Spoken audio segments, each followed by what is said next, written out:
Hi guys, welcome back. Today I'm going to do a demonstration for you guys on flowers.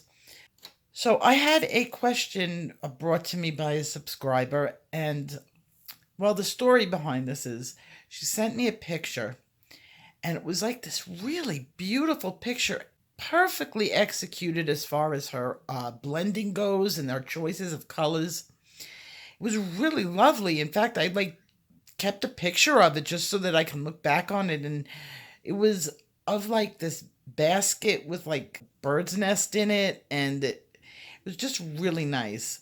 But in this picture, she says to me, I don't know how to do flowers, which was mind-boggling because how could you not know how to do flowers when you do such beautiful work? But she was kind of right. Her flowers laid flat. I mean, literally, like there was nothing that brought dimension to them. So this is for her. Now, I'm going to work on these hydrangeas. And even though her flowers were not hydrangeas, it's kind of like the same concept. You can do any 4-leaf or 5-leaf or rose if you understand the dynamics behind coloring a flower. And they're really quite easy once you get into it and you continue to do it over time. And let's show you exactly what I'm talking about. My color palette for these hydrangeas are going to be cloud blue, white, cream, muted turquoise, sand, 70% cool gray, true blue, lavender, 30% cool gray, and my main color, which is going to be Carribean Sea. Okay, so that's the palette that I picked out, and I kind of eyeballed it from what I saw on the net, the colors of the hydrangeas. The one that I had seen, they come in either pinks or blues with some white, and the one that I saw had a little bit of light yellow in the center, and then on a couple of the leaves there was some like very, very light pink. So they were really quite pretty. I remember having them back in New York. It's not really, we don't get hydrangeas here in the desert. It's been a long time, but I remember having this in my yard in New York. Beautiful flowers. So let's take a look at the flowers and see how to bring these things so that they're three-dimensional and to life. The trick to these flowers and any other flowers that you do is figuring out what goes on top of what. Petals don't lie next to each other. They lie on top of each other. And this is what you have to figure out. So let's go with the easiest one, which is the large one in the middle. If you examine it really closely, let me zoom in my camera.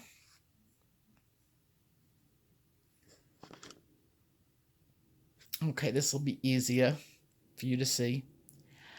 You look for the leaf or the petal. You look for the petal that is on top. And that would be this one. This one is on top of this one. This one is on top of this one. And you can kind of see it by the edge where each one of them goes. Okay? So that is going to be your shadow line. And what I like to do with flowers is I like to mark in my shadow line slightly, because once you start coloring, it's kind of, sometimes you can lose that what's on top of what. So I'm going to take this pencil and I'm going to lightly shade in as a marker where the lines are. Now this is on top of this, so right there would be a shadow. So my shadow goes on this side of the line. This is on top of this, so my shadow would go on this side of the line. Okay, you keep going. So now that brings this petal on top of both of these. This is on top of that. So the shadow line is going to go on this one.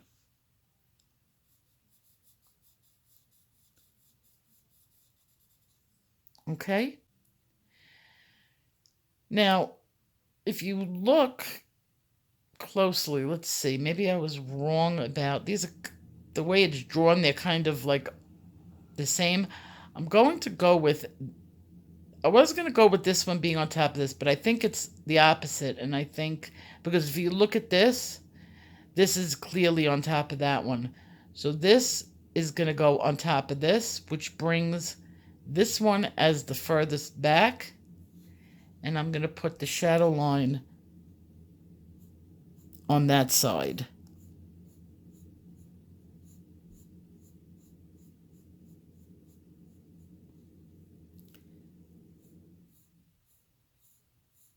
I'm just making sure that I have enough shadow put in there so when I start coloring,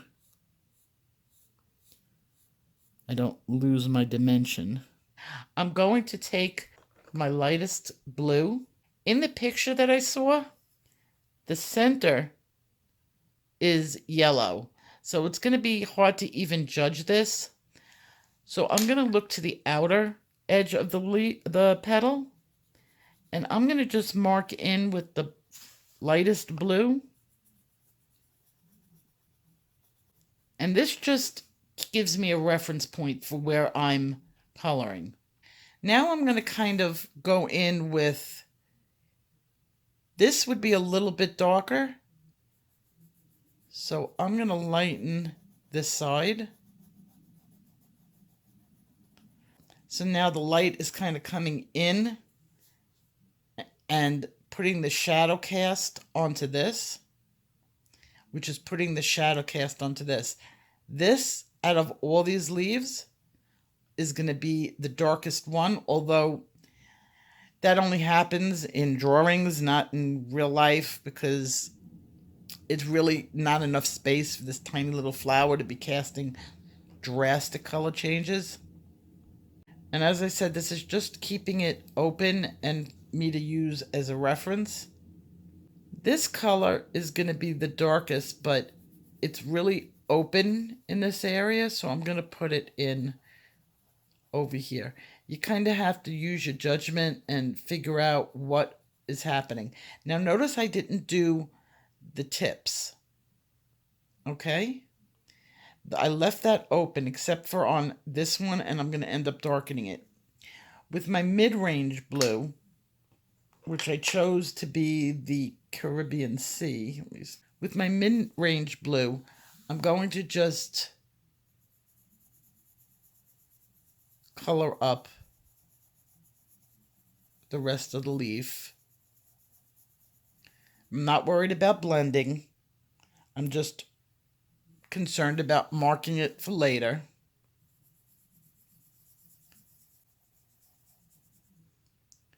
Okay. And over here. Okay. Now, where the yellow was on the flowers, it was not evenly spaced on the flowers. So I'm not going to make a full circle with the yellow. That's about all I'm going to do because I want to make it a little lopsided. Leaving a little space open in there for the yellow. Now I'm going to take my darkest. Now I want this leaf to kind of be going inward. Right at the tip, I would go in with a darker color. I may change over that. That's a weird hue. But then again, hydrangeas kind of look like that. Okay, I want to make the tips all darker because I want the flower to be pressing inward and curving. I may blend the tip with the muted turquoise. Yeah, that's the color I was looking for. I knew there was a reason I pulled those two pencils. I did it a couple of hours ago. Okay. It's still, not everything is blended up. It's still pretty much at the beginning stage. I'm going to get out my cream and I'm going to fill in my empty spaces with the cream. This is a very, very pale yellow. And I'm going to add in a little bit of other things in there. I'm going to take my sand and I'm going to go into here in this area with the sand, which is a darker yellow. Because the further down deep into a flower it gets, the darker it gets. Because it's the other side of the tip, it goes in, the walls are reflecting against each other and casting a shadow. Okay, and now I'm going to blend it up nicely with the white.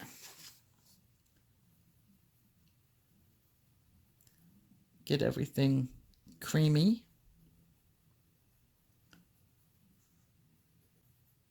Make it seem seamless. You're not supposed to be noticing the color differences when it's blended. It's just supposed to be there. I've gotten everything in there soft. And now I'm going to go in with my True Blue again. I'm now on second layer. And I'm going to just very lightly start to brighten things up again. So I muted it down, and now I'm brightening it up.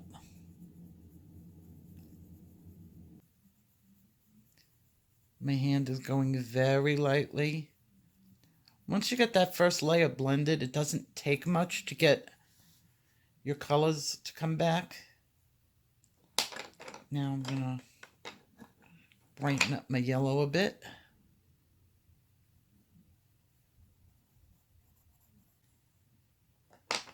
And get my lighter blue in there.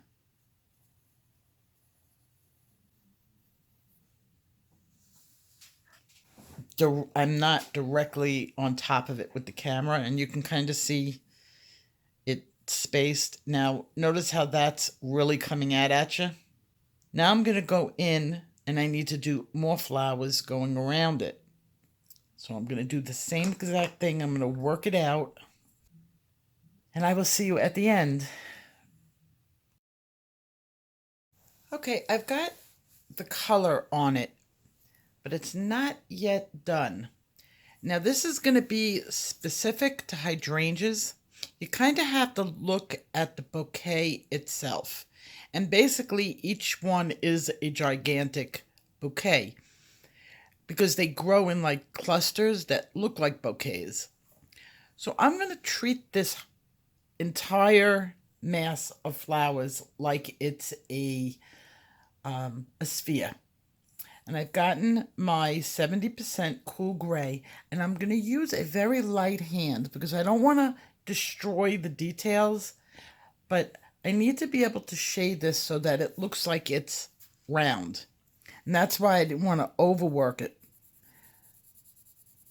to begin with. Like, I didn't want to, like, tapping down the tooth completely. I'm going to just darken the edges and just bring a light focus into it. I've gotten out my Acrylico. I just want to give a little bit of orange to the middle, just to add a little something to it, to bring your attention away from the endless sea of blue. Now, you don't have to choose orange. I could have used yellow. It's a matter of taste. And that just gives it a little bit of detail. But we're still not finished with it. Is it ever going to end? And again, this is Acrylico, and it's my paint of choice. It's a paint marker. I will leave the link in the description box below. I use this all the time, this and Posca. What I'm doing now is I'm getting in between the flowers. And this is to define them a little bit better. so that it's not all the same blue all over the place. Then what I also am doing is giving some marks on the, the individual petals so that there's some texture. So this is going to be like a combination of both. I'm going to hit the petals and in between. One of the last things I'm going to do to it, I keep thinking to myself, oh, it's the last thing, and it's not. I'm going to take my eraser and I'm going to lighten up. I'm going to reduce the color on some of the petals. And I always use an electric eraser for this. And it kind of gives the flower depth when you put on a lot of color and then you pull it off. I've already done some of it already off camera. I just wanted to show you. Okay, and then I'm going to add a little bit of the pink, which is actually lavender. And I'm going to add that into the leaves in sporadic places because that's the way it looked like on the picture that I looked at on the net. It really only had pink on like one petal out of a flower. And only where the light caught it properly. So I don't want to put too much. Just a little bit that I like. Okay. I'm going to stop here. And that is my hydrangea bunch. I am going to do, I think tomorrow, I really like these leaves. And I really want to do these leaves. So the leaves going around here. Don't think I'm going to finish this picture because I have so much to bring to you guys. We'll see. That scroll looks like it would be really... That scroll had to do one of those. Maybe I'll do the leaves and the scroll for you guys. Okay, so I will see you guys tomorrow. Take care. Bye-bye.